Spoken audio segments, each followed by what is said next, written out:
Hello दोस्तों, नमस्कार। मैं रवि गिरी बाबा और आप देख रहे हैं मेरा यूट्यूब चैनल रवि गिरी बाबा का सच।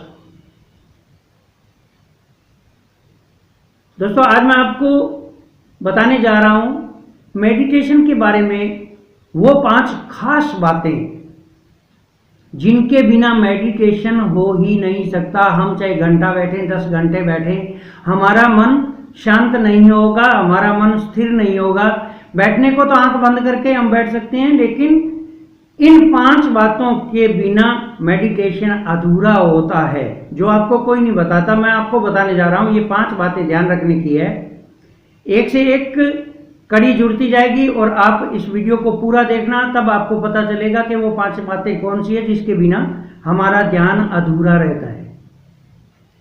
पहली बात, सबसे पहली बात यह है कि हमें स्थान कौन सा चुनना है। जहां हमें मेडिटेशन करनी है वो स्थान बिल्कुल ही शांत वातावरण का होना चाहिए। वहां पे किसी प्रकार का मच्छर, मक्खी आदि डिस्टर्ब नहीं होना चाहिए, नहीं बच्चों आदि का शोरगुल होना चाहिए, क्योंकि ये सब होगा तो हमें ये डिस्टर्ब करेगा और हमारा ध्यान नहीं लगने देगा। ध्यान लगने का मतलब होता है हम इतना शांत भाव से उस परमात्मा में लीन हो जाएं, वो ध्यान होता है। और जब हमारा ध्यान इधर उधर कोई मच्छर है, मक्खी है, कोई ज़्यादा शोरगुल है, उधर भटकेगा तो हमारा ध्यान नहीं लगेगा। तो सबसे पहला स्थान का ध्यान रखना चाहिए कि स्थान कैसा है।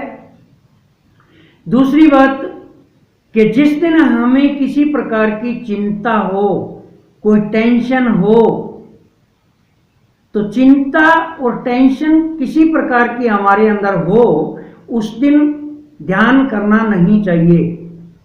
क्यों, हम जितना ध्यान लगाने की कोशिश करेंगे उतना ही हमारा ध्यान उस चिंता की तरफ बढ़ेगा। तो जिस वक्त हमारे दिमाग के अंदर चिंताएं घूम रही हो या ज़्यादा टेंशन, किसी चीज़ की, किसी बात की टेंशन हो, तो भी हमें मेडिटेशन में नहीं बैठना चाहिए। हमारा टाइम ही खराब करने के सिवाय और कुछ नहीं होता। तीसरी बात, जब आप मेडिटेशन में बैठते हो तो सबसे पहले ही आंख बंद करके नहीं बैठना है। आपको मेडिटेशन से पहले प्राणायाम करना है। वो प्राणायाम करना है जिसे अनुलोम विलोम कहते हैं। इससे दोनों नाकों के स्वर आपके सम हो जाएंगे और आपका ध्यान बहुत जल्दी लगेगा। तो कम से कम 10 मिनट के लिए हमें अनुलोम विलोम करना जरूरी है। ये तीसरी बात खास है। चौथी इससे भी खास है। चौथी बात, मैंने वीडियो बहुत से बनाए हैं और उनके बारे में बहुत सी बातें आपको बताई है। योग की बातें बताई है कि योग कैसे किया जा सकता है और किन किन बातों का ध्यान रखना पड़ता है। तो चौथी बात यह है कि हमारे शरीर के 3 बंध लगते हैं। उन तीनों बंधों का भी योग में बैठते हुए अभ्यास करना जरूरी है और उनको परिपक्व करना जरूरी है। जब तक हमारा तीनों बंध परिपक्व नहीं होंगे, हमारा ध्यान पूरा अच्छी तरह नहीं लगेगा। 3 बंध, जो सबसे पहला है मूल बंध, दूसरा है जलंधर बंध और तीसरा है उड्डयन बंध। ये तीनों बंध धीरे धीरे आपको सीखने हैं और मेरे वीडियो आप देखोगे तो ये तीनों बंध किस प्रकार लगते हैं, क्या इनका फायदा होता है, ये सब उसमें बताया हुआ है। आप आराम से देख सकते हैं। और 5वीं और खास बात यह है